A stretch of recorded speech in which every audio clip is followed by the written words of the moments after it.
کتاب حصن المسلم، باب اذان، طہارت اور نماز۔ دو سجدوں کے درمیان کی دعائیں۔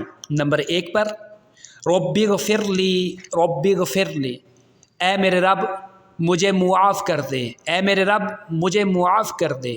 نمبر 2 پر اللہم اغفر لی وارحمنی واہدینی واجبرنی وعافینی وارزقنی وارفعنی، اے اللہ مجھے معاف کر دے، مجھ پر رحم فرما، مجھے ہدایت دے، میرے نقصان پورے کر دے، مجھے عافیت دے، مجھے رزق دے اور مجھے بلندی عطا فرما۔